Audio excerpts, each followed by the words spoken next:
Greetings, everyone. In this video, we're going to take a look at a very common problem I've seen over the years: how to reduce the Z height or thickness of a 3D model in the Vectric software. In this case, we're going to be using VCarve just to show that it's possible to do, that not everybody needs to have a spire to do this.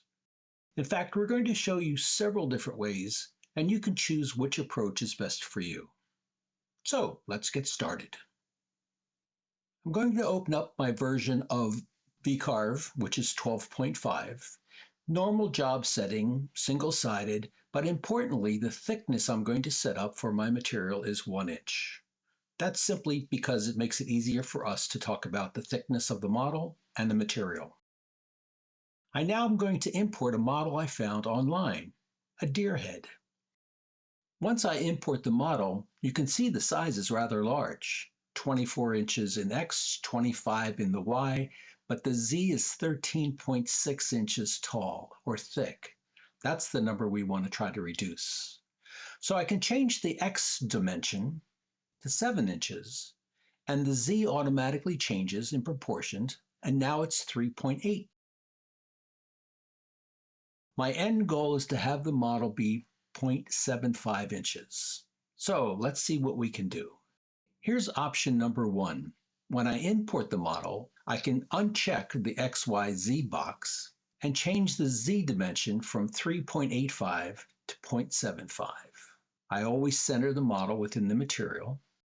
Now I move the slider all the way down so the entire model gets imported, and I click Import. This now is the result of the model being reduced to 0.75 inches. But to me, the snout, the nose, looks squished as if it's been pushed down.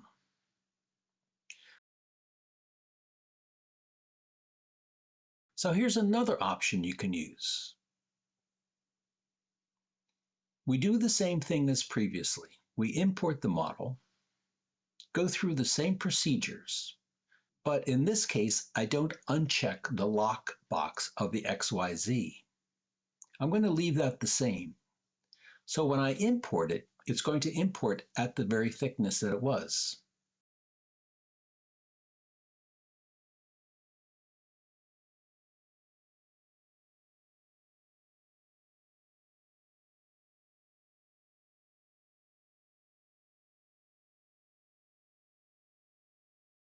Now I can go to the component tree, double-click on the component itself, and here I can change the shape height from 3.85 to 0.75. There's really not a lot of difference in this case between when we changed the Z height in the import window to this one. This case of the properties, you can do this individually after it's been imported. And still, the nose looks squashed.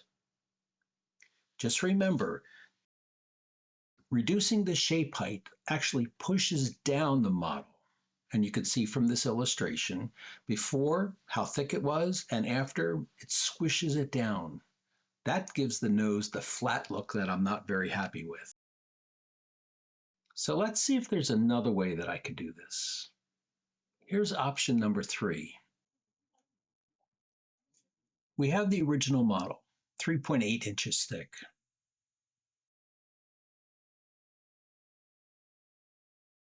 I can double-click on the 3D model in the 3D view, and there should be some icons that appear underneath it. I could select the second icon and change the shape height down to what I want it to be. I don't want to change the base height because that will reduce the entire model below the Z0 plane. So adjusting the shape height from this situation is about the same as we've seen before. I can adjust it to whatever looks comfortable for me. Again, I'm trying to go to that 0.75 inch thickness. I'm going to just shrink it down even more so just to show you.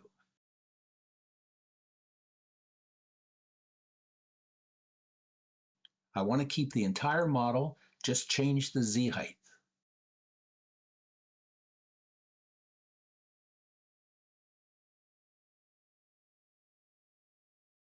And we can see here by simply moving our cursor down and changing that thickness, it is squishing the model down, which is not something that I want. I still feel the nose or snout is too flat. So that won't work. Here's option number 4. Unfortunately, this is for Aspire only and not available in VCarve. You can use the extrude icon and change the Z height if you want. One of the downsides with using this is you cannot set the thickness of the Z that you want. You have to sort of guess at it while you're moving the slider.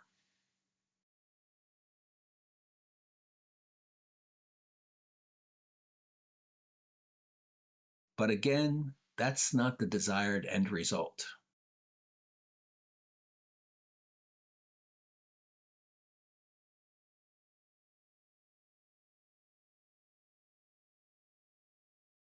I can adjust the smoothness if I want.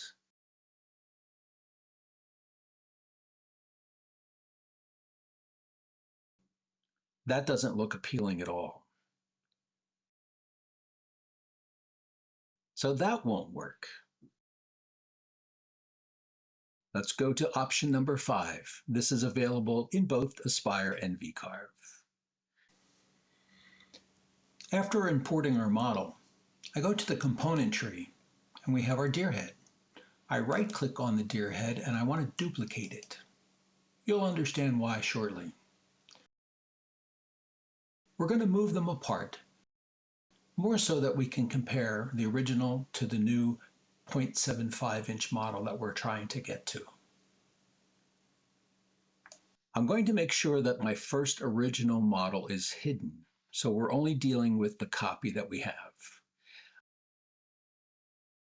I can scale the Z height and change this to what I want it to be by moving the slider.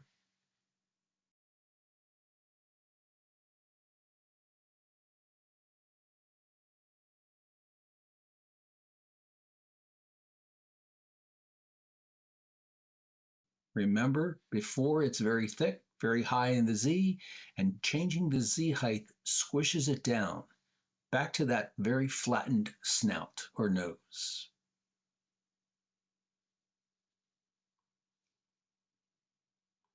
Let's see if I click on the Set Exact Size option and change the number to the new height. I'm going to cheat a little bit, 0.8. Let's see if this makes a difference. Unfortunately, it doesn't. It still looks too flat to my eye.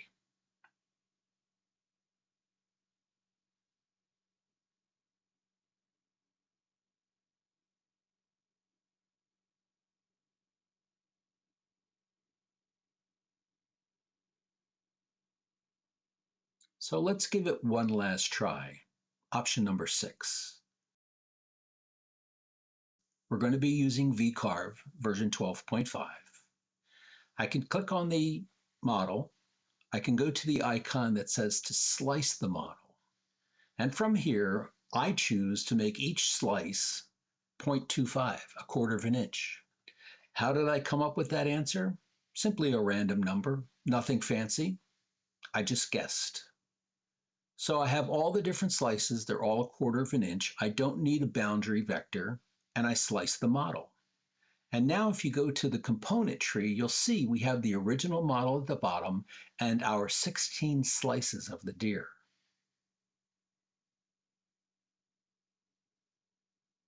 I could right-click on the original model. I can show only this if I want. And I'm doing this simply for ease of making sure I'm moving the model and only the original model itself, none of the slices.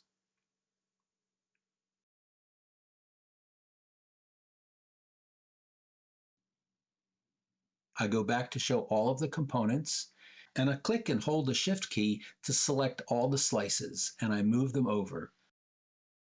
I did this simply to compare the original to the one that's sliced. And as you can see, they're both the same.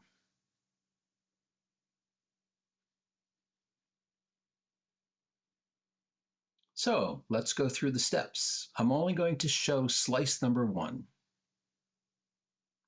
I know there's a couple different ways you could have done this. Click on the little box before the word slice and only show that one. But I chose this just to show the options. So now this is the process. I changed the shape height of each slice, slightly different. The first several are going to be changed from 0.25 to 0.02.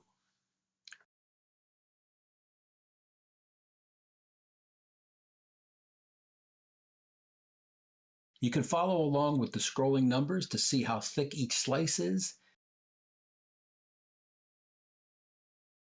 And you can also check the model thickness at any point.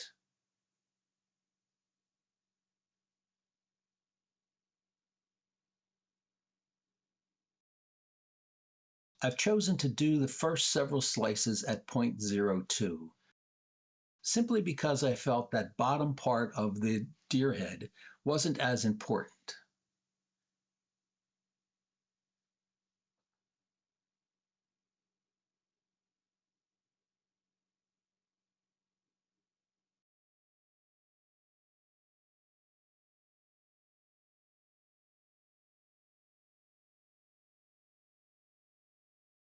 When I get to slice 8, I change it from 0.02 to 0.03, a little thicker, because now I want to make sure that the head and the snout stands out a little bit more proud.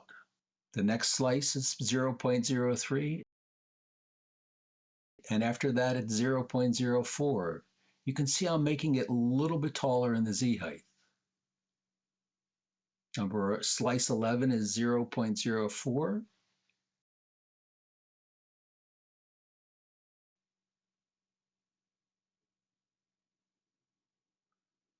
Slice number 12 is 0.05. Again, a little thicker to make the snout more pronounced. Slice 13, 0.07. Slice 14, we're going to make it even taller in the Z, 0.1. This is where I exaggerate the nose or the snout. Slice 15 is 0.15. And the last slice is 0.1, simply to round it out to our finished model thickness of 0.75. So that's one little trick that you can use to generate something and adjust the thickness without actually pushing down the model. You're changing each of the slices. So you're retaining a lot of the details of the important areas. For me, it was the snout that I wanted to maintain. And I've reduced all of the other slices. Originally, when we just flattened it, the snout looked squashed. Now it's a little bit more pronounced, more to my liking.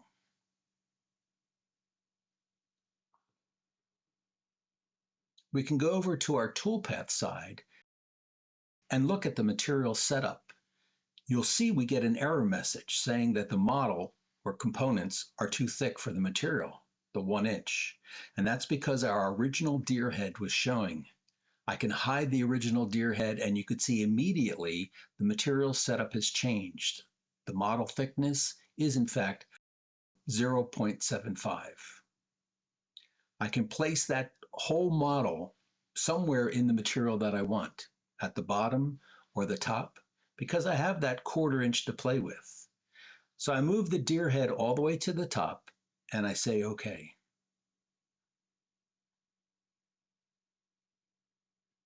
And there we are.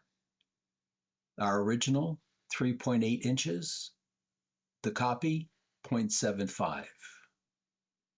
So next up, we're going to do part 2, and I'm going to show you how to use that new model that you've just created, all those slices, and make an actual sign with it. This channel exists because of viewers like you. If you'd like to help support future projects, tools, and videos, you can make a small donation through the Buy Me a Coffee link in the description. Also, make sure you hit the like button and subscribe to this channel so you don't miss future videos. Thank you for helping keep the projects going.